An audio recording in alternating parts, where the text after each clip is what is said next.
Hello and welcome to the qualified result. 2 साल से mock test लगा रहे हो, करीब करीब 2.5 साल हो गए हैं, पर अभी भी मॉक टेस्ट में 60 से ज़्यादा नंबर नहीं आते हैं। आते भी हैं तो कभी कभार आ जाते हैं, 60 65 कभी कभी आते हैं। फिर वही no back to normal life, 55 50 47 42 33 35, मतलब फिर बैक टू जैसे पहले आता था फिर उसी पे आ जाते हैं। कभी कभार आ जाते हैं 60 से ऊपर, वरना रेगुलरली तो फिर वैसे ही आते हैं।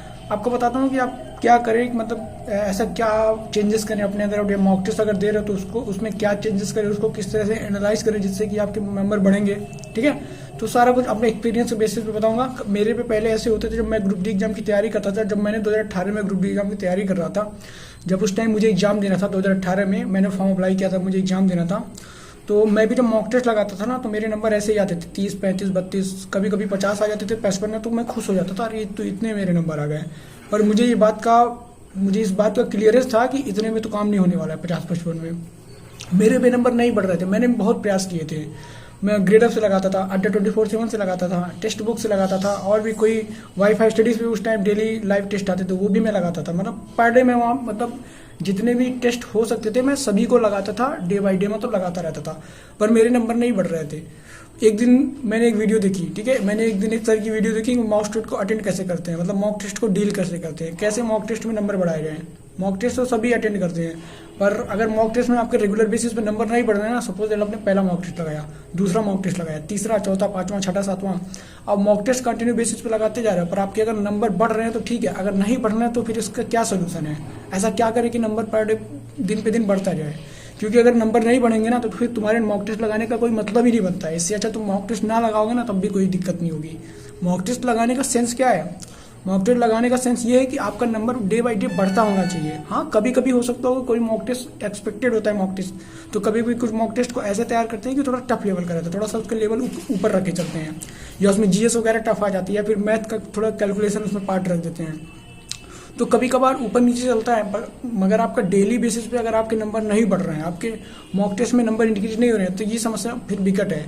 तो इसके लिए क्या सोल्यूशन मैं आपको बताता हूँ। मैंने कैसे अपना नंबर बढ़ाया, कैसे मेरे ग्रुप डी में 70 नंबर आ गए, 17.79 नंबर कैसे आए 2018 ग्रुप डी में मेरे, तो आपको पूरी बातें बताऊंगा। मैं भी जब अटेम्प्ट करता तो मेरे पहले मॉक टेस्ट में, मैंने पहले भी बता चुका है, मैंने जब पहला मॉक टेस्ट लगाया था ना, ग्रेड अप से लगाया था, तो मेरे मात्र 27 नंबर आए थे। कितने नंबर? 27 नंबर आए थे। शायद सुन के आश्चर्यचकित हो रहा होगा आपको। आते हैं, पहले स्टार्टिंग में नंबर नहीं आते हैं, और जैसे जैसे हमें मॉक टेस्ट का पैटर्न पता चलता है कि मॉक टेस्ट को डील कैसे करते हैं, कितने टाइम में किस क्वेश्चंस को करते हैं, जब ऐसे 10-12 मॉक टेस्ट लगाओगे, 15 मॉक टेस्ट लगाओगे ना, तब जाके तुमको ये रियलाइज होगा कि हाँ, हमको मॉक टेस्ट को ऐसे करते जाना है। पर गलतियां हमसे कहाँ होती हैं, हमारे नंबर क्यों नहीं बढ़ते हैं? मॉक टेस्ट लगाते हैं पर हमारी नंबर क्यों नहीं बढ़ते हैं? उसका मेन रीजन ये है ना कि हम मॉक टेस्ट को ठीक से एनालाइज नहीं करते हैं। जितना मॉक टेस्ट देना इंपॉर्टेंट है ना, जितना तुमको पढ़ना इंपॉर्टेंट है, जितना तुमको क्लास से लेना इंपॉर्टेंट है ना, उतना ही इंपॉर्टेंट है तुमको मॉक टेस्ट को एनालाइज करना। अगर तुम मॉक टेस्ट को अच्छे से एनालाइज नहीं कर रहे हो, मॉक टेस्ट को अच्छे से डील नहीं कर रहे हो, ठीक है, मॉक टेस्ट तुमने लगाया और उसको ठीक से एनालाइज नहीं किया, तो फिर तुम्हारा मॉक टेस्ट लगाना बेकार है। इससे बेहतर तुम मॉक टेस्ट नहीं लगाते ना, उतने में तुम पढ़ाई किए होते ना, वो बेटर होता उससे, ठीक है। पर मॉक टेस्ट को डील करना या उसको एनालाइज करना सबसे बड़ा पोर्शन होता है तैयारी का, अगर आप मॉक टेस्ट लगाते हो तो। कुछ बच्चे क्या करते हैं, मॉक टेस्ट लगाया, मॉक टेस्ट लगाने के बाद रिजल्ट आया, उनका रैंक आया, उनका कुछ नंबर आया, थोड़ा बहुत जो भी नंबर 50% 60% जो भी वो लाते हैं उनकी बात है, तो नंबर वो लाए। नंबर लाने के बाद क्या करते हैं, उसी तुरंत उसके बाद वो मॉक टेस्ट का एनालाइज जल्दी जल्दी देख लेते हैं। मतलब लगता है कि मतलब चलो खत्म करना है फिर आगे पढ़ाई करना है। भैया किस जल्दी क्यों करते हो इतना? हम यही गलती करते हैं। हमें कभी भी मॉक टेस्ट लगाने के बाद तुरंत उसको एनालिसिस तुरंत नहीं करना चाहिए, क्योंकि उस टाइम हमारा माइंड उतना फ्रेश नहीं होता है। क्योंकि अभी अभी हम 1.5 घंटे का मॉक टेस्ट देके उठे हैं, अभी हमने 90 मिनट दिया है 100 क्वेश्चन के लिए, तो उस टाइम हमारा माइंड अभी उस स्टेट में नहीं आता है कि हम उसको तो अभी एनालाइज कर सकें। तो हम एक काम ये कर सकते हैं ना कि उसको या तो फिर 4-5 घंटे बाद कर सकते हैं, या फिर हम नेक्स्ट डे पे कर सकते हैं। आपको शायद ये बात अजीब सा लग रहा होगा कि भाई बाद में क्यों बता रहे हो, पर यही सच्चाई है। क्योंकि जब आप बाद में करोगे ना, थोड़ा सा माइंड आपका फ्रेश रहेगा, रिलैक्स रहेगा, या आप चाहो तो आप नेक्स्ट डे पे भी कर सकते हो। सपोज दैट आपने आज मॉक टेस्ट दिया, तो आप क्या कर सकते हो कि नेक्स्ट डे पे उसका एनालाइज कर सकते हो। तब आपको क्या, जब नेक्स्ट डे पे एनालाइज करोगे ना, तब आराम से बैठे रहोगे, मतलब आप एकदम फ्री माइंड से रहोगे कि मुझे बस अब इसका एनालाइज करना है। उस टाइम आपका माइंड प्रेशर में रहता है कि यार चलो नंबर अगर कम आ गए तो थोड़ा सा प्रेशर में रहोगे, पता नहीं नंबर कैसे कम आ गए। आप प्रेशर में क्या करोगे, ठीक से एनालाइज नहीं करोगे, कुछ क्वेश्चन को जल्दबाजी में देख लोगे, कुछ क्वेश्चन को ध्यान ही नहीं दोगे, मतलब थोड़ा सा वो उतना बेटर आपका नहीं हो पाएगा जैसा होना चाहिए। तो ये बिल्कुल मत करना। या फिर अगर आप नेक्स्ट डे पे करो तो आपका माइंड और फ्रेश रहेगा। आप कोशिश यही किया करो ना, जब भी आप मॉक टेस्ट देते हो ना, सपोज मॉक टेस्ट में आपके नंबर ज़्यादा आ गए तो फिर आप खुश हो जाओगे। खुश होने का मतलब क्या, आप ओवर कॉन्फिडेंस में आ जाओगे। अरे चलो मेरे नंबर तो 75 आ गए, मेरे नंबर तो 80 आ गए, तो चलो ठीक है ऐसे ऐसे कर लेते हैं, चलो काम हो जाएगा। ये भी गलत है। आपके नंबर चाहे ज़्यादा आए चाहे कम आए, आपको मॉक टेस्ट को बहुत ही दिल से यानी बहुत ही शिद्दत से एनालाइज करना है। अगर ये आप नहीं करते हो ना तो आप बहुत बड़ी भूल करते हो। मैं अपने खुद पे एक एक्सपीरियंस भी बताता हूँ। जब मैं ग्रुप डी एग्जाम की तैयारी कर रहा था 2018 में ना, तो मुझे अंदाज़ा नहीं था कि मैं 70 नंबर ले आऊँगा। मेरे 71 के आसपास नंबर आ जाएगा, मुझे जरा सा भी अंदाजा नहीं था। पर मैं रेगुलर बेसिस पे मॉक टेस्ट लगाता गया, उसको अच्छे से एनालाइज करता गया। कभी भी मेरे मॉक टेस्ट में 70 नंबर आए ही नहीं थे। जब भी मैं ग्रुप डी एग्जाम की तैयारी करता था 2018 में, तो कभी भी मेरे 70 नंबर आए ही नहीं थे मॉक टेस्ट में। ये बिल्कुल सच्चाई बता रहा हूँ आपको। पर फाइनल मेरे जो फाइनल हैं, जो मेरे फाइनल मैंने एग्जाम दिया 2018 ग्रुप डी का, उसमें मेरे 17.79 नंबर कैसे आ गए? इसका बहुत बड़ा रीजन है कि मैं रेगुलर बेसिस पे मॉक टेस्ट लगाता रहा, उसको नहीं छोड़ा और उसका एनालाइज अच्छे से करता रहा। एनालाइज करने का सेंस ये है कि उसको अच्छे से क्या करो, समझो। पहले बात तो नेक्स्ट डे पे एनालाइज करो। आप एनालाइज करते समय एक चीज़ का हमेशा ध्यान रखना ना, जब भी आप एनालाइज करते हो ना, तो सबसे पहले जो आपने अनअटेम्प्ट वाले किए हैं ना, सबसे पहले उसको एनालाइज किया करो। ये देखा करो कि आपने क्वेश्चन को, आपको पता होगा जब भी आप एनालाइज करते हो ना, तो 3 सेक्शन में वहाँ पे ओपन होकर आते हैं। जो आपका स्कोर कार्ड, जो आप जब सॉल्यूशन देखने जाते हो ना, जो आपका लीडर बोर्ड होता है, वहाँ पे 3 टाइप का आता है। पहला तो आपने जो अनअटेम्प्ट किया है वो होता है, दूसरा आपने कितने क्वेश्चन को रॉन्ग किया है, ठीक है, और तीसरा क्या आता है, किसने क्वेश्चन को आपने करेक्ट किया है। ये 3 टाइप के वहाँ पे आते हैं। तो सबसे पहले हमको क्या करना है, जितने हमने अनअटेम्प्ट किए हैं ना, हमको वो देखना है। सेकंड पे क्या करना है, जो हमने इनकरेक्ट किए थे यानी जो हमसे गलती हुई थी वो देखना है। थर्ड नंबर पे जो मोस्ट ऑफ द बच्चे क्या करते हैं, इसको छोड़ देते हैं, इसको जाने देते हैं, बहुत बड़ी गलती करते हैं। हमको जो करेक्ट है ना उसको भी देखना है। अभी मैं आपको ये बताऊंगा कि करेक्ट वाले क्यों देखने हैं। सबसे पहले तो आप देखो कि अनअटेम्प्ट वाले में आपको ये चेक करना है कि हमने इसको छोड़ क्यों दिया। क्या ये हमारे सिलेबस के बाहर था, क्या हमने ये पढ़ा नहीं था, या हमने पढ़ा नहीं था, हमको उस टाइम याद नहीं आ रहा था। इस पे आपको फोकस करना है। अगर आपने पढ़ा था, आपको उस टाइम नहीं याद आ रहा था, तो आपको उस टाइप को जस्ट रिवाइज कर लेना है, क्योंकि जब अगला मॉक टेस्ट दोगे ना तो उस तरह की गलती फिर उसमें ना हो। इस चीज़ का आप बहुत बारीकी से ध्यान रखना, ठीक है। अनअटेम्प्ट वाली किसी भी पोर्शन का हुआ, वो चाहे जीएस का हुआ, चाहे साइंस का हुआ, चाहे मैथ का हुआ, चाहे रीजनिंग का हुआ, चाहे करंट अफेयर का पार्ट हुआ, कोई सा भी पार्ट हुआ, उसको आप क्या करोगे, डायरी पे नोट कर लोगे। उस सेक्शन को डायरी पे नोट कर लोगे। आप चाहो तो मॉक टेस्ट का एक अलग से डायरी बना सकते हो कि मॉक टेस्ट को कैसे हम डील करेंगे, उसको कैसे क्वेश्चन को लिखेंगे, कैसे हम आगे वाले मॉक टेस्ट को डील करेंगे। सारा मॉक टेस्ट का अलग से पतला सा डायरी बना सकते हो। उसमें केवल मॉक टेस्ट का जो प्रॉब्लम होता है ना, जो बेसिक प्रॉब्लम्स होते हैं, जैसे नंबर मतलब क्या टॉपिक से क्या आपको नहीं आ रहा, वहाँ पे आप लिखे रहोगे ना, तो इससे कहीं ना कहीं आपको आसानी रहेगी। आई होप ये बात आपको समझ में आ गई होगी। तो ऐसे आपको क्या करना है, जो आप टॉपिक नहीं पढ़े हो उसको नोट कर लेना है, या क्यों नहीं पढ़ पाए या क्यों छूट गया, आपको उस रीजन को पता करना है और जस्ट उस टॉपिक को नोट करना है और तुरंत रिवाइज करके नेक्स्ट जो मॉक टेस्ट दोगे वहाँ वो गलती नहीं होनी चाहिए आपसे। सेकंड क्या करोगे, जो आपने गलतियाँ की थी, जो आपने इनकरेक्ट किए थे, तो उसमें आपको क्या देखना है, आपको ये देखना है कि मुझसे ये इनकरेक्ट क्यों हुए। क्या आपने सिली मिस्टेक्स किए हैं? Silly mistake in the sense ये कि आपने क्वेश्चन आते हुए भी आपने जल्दबाजी में गलती कर दी, आपने क्वेश्चन को ठीक से पढ़ा नहीं, आपने ऑप्शंस को ठीक से देखा नहीं। बहुत से बच्चे क्या करते हैं ना, क्वेश्चन पढ़ा, पहला ऑप्शन दिखा, ट्रिक, नेक्स्ट। ये बहुत बड़ी गलती होती है। ये एग्जामिनर भी इस चीज़ को सेट करके देता है कि बंदा यही करेगा, पहला क्वेश्चन पढ़ेगा, क्वेश्चन देखा, तुरंत ठड़ाक से ट्रिक, बाकी को 3 ऑप्शन देखेगा ही नहीं। हम ये बहुत बड़ी गलती करते हैं। देखो क्वेश्चन कितना भी इजी हो ना, हमको एक काम जरूर करना चाहिए कि हमको 3-4 ऑप्शन देखने चाहिए। कभी कभी क्या होता है ना, ऑप्शंस ऐसे होते हैं ना कि तुम्हें लगेगा ये ऑप्शंस करेक्ट है, तो जब दूसरा देखोगे ना तुमको लगेगा ये भी करेक्ट है, तीसरा देखोगे तुमको लगेगा ये भी करेक्ट है, चौथा भी लगेगा वो भी करेक्ट है। जब तक हम 4 ऑप्शंस पूरे देख नहीं लोगे ना, तब तक आपको क्लियरेंस ही नहीं मिलेगी कि कौन सा करेक्ट है। तो प्लीज़ इस चीज़ को ध्यान रखना, बहुत ही बड़ी चीज़ आपको बता रहा हूँ। आपको 4 ऑप्शंस हमेशा पढ़ने हैं, चाहे क्वेश्चन ईजी हो चाहे क्वेश्चन टफ हो। तो हमको क्या करना है, ये चीज़ पता करना है कि हमने कोई सिली मिस्टेक तो नहीं किए हैं, हमको ये क्वेश्चन आ रहे थे और हमने गलती कर दी। और अगर हमको नहीं आ रहे थे तब हमने गलती की तो ठीक है, वो लाजिमी है, वो होना फिर तय है, क्योंकि आपको नहीं आ रहे थे, आपने नहीं पढ़ा था, तो आपसे गलती हो गई। पर अगर आपने सिली मिस्टेक्स किए हैं तो प्लीज़ उसको नोट डाउन करो, ठीक है, उसको चेक करो कि तुमने क्यों किया, और फिर तुम नेक्स्ट वाली जो मॉक टेस्ट दोगे ना, वहाँ पे ये गलती प्लीज़ मत दोहराना। आई होप ये भी बात आपको समझ में आ गई होगी। तो आप सारे टॉपिक्स को नोट करना, इनकरेक्ट आपने क्यों किया, किस टॉपिक से आपके ज़्यादा इनकरेक्ट हुए या किस टॉपिक से आपके कम इनकरेक्ट हुए। तो जिस टॉपिक से ज़्यादा इनकरेक्ट होंगे, जिस सेक्शन से आपने ज़्यादा गलती की होंगे, उस सेक्शन को आप ज़्यादा टाइम देना शुरू कर देना, ठीक है। ये काम आपको करना है इनकरेक्ट वाले में। आई होप आपको ये वाला सेक्शन भी समझ में आ गया होगा।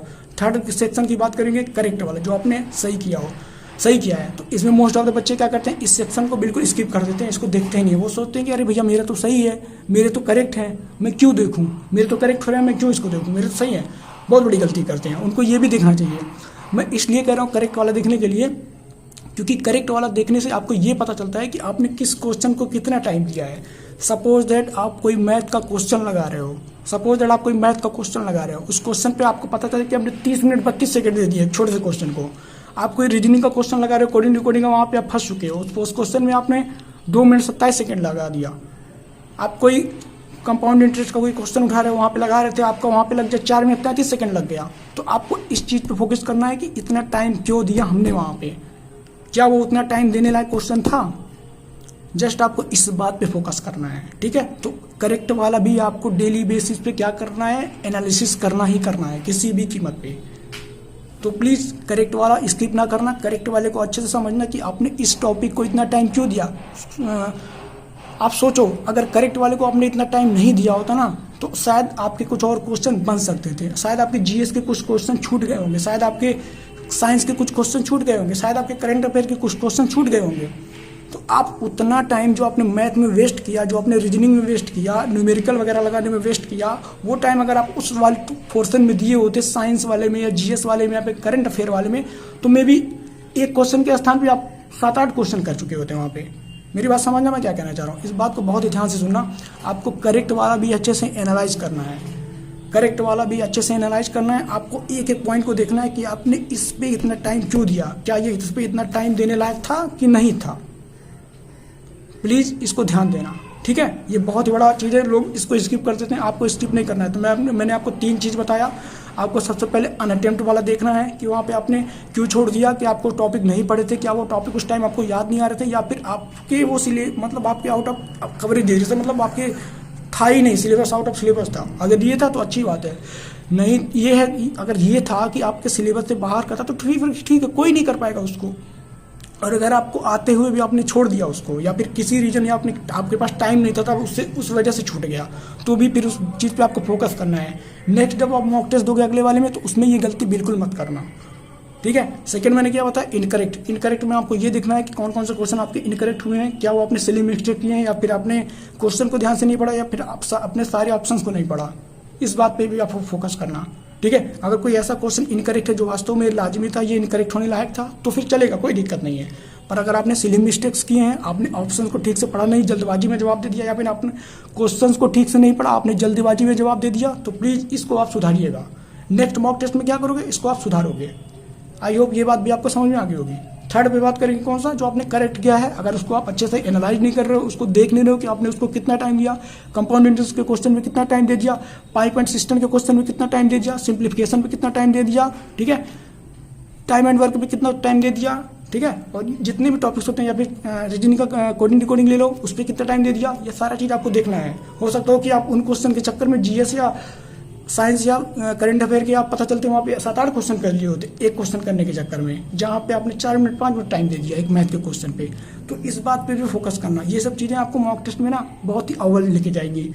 और आप जब इस तरह से फोकस करके अपना नेक्स्ट मॉक टेस्ट दोगे, अगला मॉक टेस्ट दोगे ना, और ऐसे अपने अंदर इंप्रूवमेंट करते जाओगे ना, मॉक टेस्ट को ऐसे डील करते जाओगे ना, आगे बढ़ते जाओगे ना, आई होप मैं इस बात की गारंटी देता हूँ ना कि आपके मॉक टेस्ट में नंबर जरूर बढ़ते जाएंगे। इस बात का गवाह आपके सामने खड़ा हूँ, ठीक है। तो 27 से लेकर 70 नंबर तक का सफर तय किया हूँ, काफ़ी मेहनत किया हूँ, और डेली बेसिस पे मॉक टेस्ट लगाता गया हूँ। कहीं से भी मॉक टेस्ट मिलो लगा दिया करो, ठीक है। कभी कभी मॉक टेस्ट में नंबर कम आ जाए ना तो चलता है, कोई दिक्कत नहीं है, होते रहते हैं वो चीज़, ठीक है।